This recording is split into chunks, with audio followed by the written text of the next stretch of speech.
So now, coming back to the problem, if we are able to write u equation at x2 and u equation at x4 and q equation at x1 and the q equation at x4, we will end up to these equations. I'm going to write them from my notes here.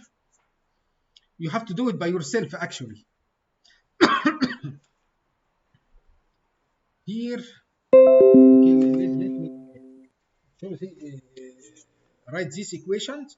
So the equation here we have at x1, the equation at x1, you will get, actually this is a q equation. At x1, you will get 0 equal minus 1 over 2 pi times minus 1 over 4 phi 1 plus 2 over 40 times phi 2 plus 1 over 8 times phi 3 plus 2 over 40 times phi 4.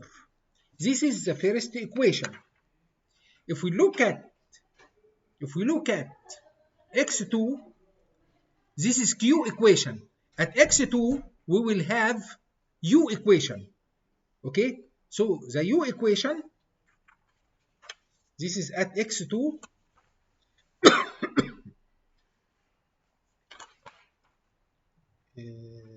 Where it is this q equation, and this is at x2. Actually, in my notes, I put the opposite here. I put, let me write here the shape of the problem. Excuse me 1 second. We put it the opposite direction. We put here u equals 300 and u here equals 0. It's not a problem. So the second equation, you will end up to the following: 300, because you have 300 here, okay, equal to minus 1 over 2 pi ln square root of 40 times phi 1 plus ln 4 phi 2 plus ln square root of 40 times phi 3 plus ln 8 times phi 4.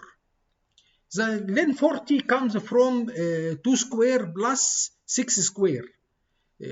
Okay, the distances between the xi and x. If you look at x3, this is insulation and this is insulation, and here is x3, so it is q equation.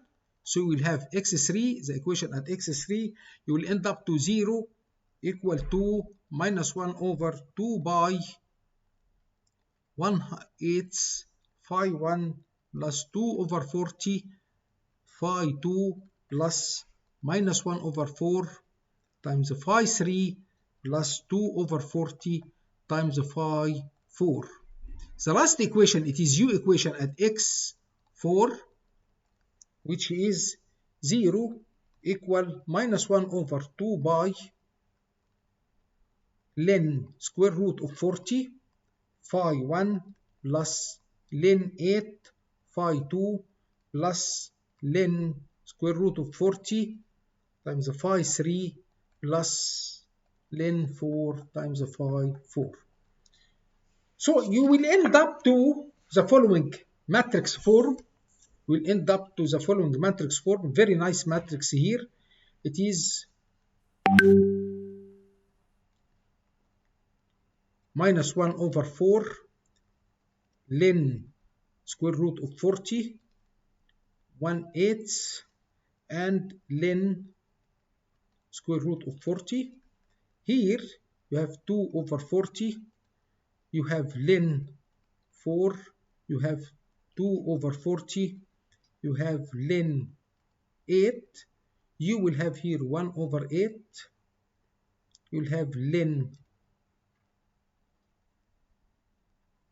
square root of 40 minus 1 over 4 and ln square root of 40, and you will end here to 2 over 40 ln 8 2 over 40 and ln 4.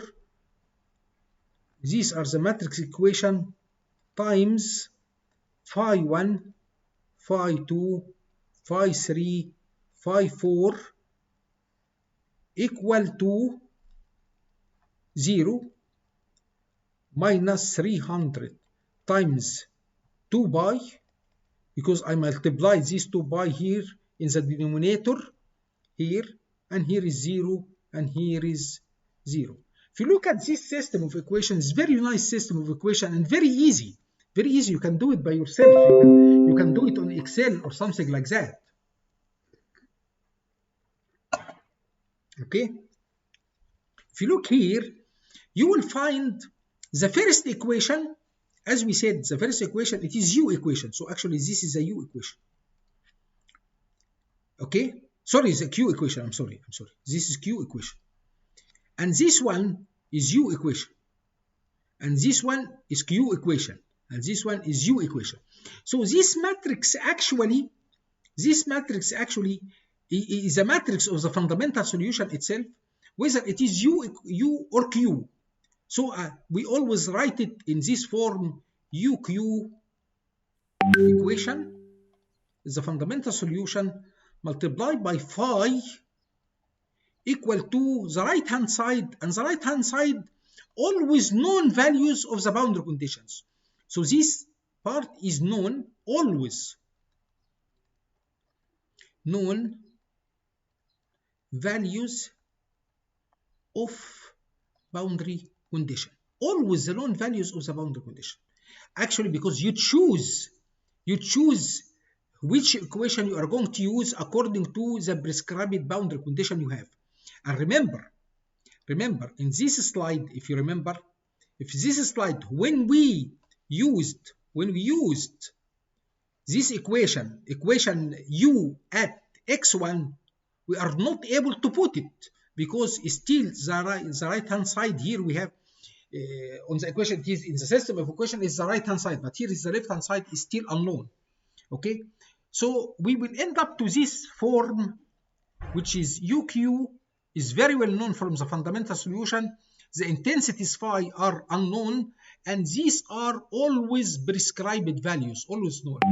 When you solve this type of problem, you will end up to, I sorted this one and I obtained the phi 1 equal to minus 117.51, phi 2 equal 1, 2 times 8, 3, 2, and phi 3 equal to minus 17.501, and phi 4 equal minus 1506.58. These are the intensities of the sources when they are placed at this point. At these points, these are the intensities of the sources. When we place them at these points, we'll end up to what? It's very easy. So now, that means if I have infinite domain like that, and I came to my problem, I put something like line here. These lines to simulate the boundary of my problem. And I put source here, phi 1, with intensity equal to minus 117.501 here at this point. And I put another intensity for another source here, phi 2, for example, which is equal to 1212832, displaced here by 4 meter, and this one also displaced here by 4 meter. And I put another source here with potential equal to minus 117.501. Of course, it is symmetric to this one, to xi1. And I put another source here equal to 1506.58 here. If I placed these sources at infinite domain with no problem, it is full, all of it infinite domain. we will end up at this point, we will have from these four sources, we will have U equal to 300. And here at this point, we will have U equal to 0. And here, we will end up to have insulation. We'll have Q at this area equal to 0. And here in this side, we will have Q equal to 0. As far as I simulated in the infinite domain problem, like my original problem, that means at the end of the day, the effect of these sources, for example, the effect of this source at any point here inside, plus the effect of this source at this point inside, plus the effect of this source at this point, plus the effect of this source at this point, we will end up for all effects here comes here at any certain point x here. I can write very easy at any point here. Let us give it a point y, for example. Instead of point x, let us write a point y. So I can write at point y directly U at point y, the value of the temperature of the potential at point y equal to sigma to the sources between the fundamental solution of the sources y, between the point y and xi I times the phi at xi I. That means if I want to compute the value of the potential or the temperature at point y equal to straightforward U asterisk between y and xi1 times the phi1, which is known now. Now phi1 is known. This one is phi1 is known, and this one is known, plus U asterisk of y and xi2 times the phi2. This is known and this is known, plus U asterisk of y and xi3 times phi3. This is known and this is known, plus U asterisk of y and xi4 times the phi4. All of these are very well known. I did that and I computed the middle point, and the value I obtained it at the middle point. If you compute this one, and you have to do it by yourself, you will get this value 157.83. The analytical value, as I said, it is linear. If this one is 300 and this one is 0, that means the one in the middle, which is linear, it is 150. And we obtained with 4 sources only. We obtained with 4 sources only the value at this point is equal to 150.783. Okay, this is very nice, to be honest, and very simple. Very simple mathematics, very easy. Okay, coming back, why we call it a superposition method, as much better to give it the name of superposition method, because we compute the value at any point, whether it is potential or whether it is flux or anything.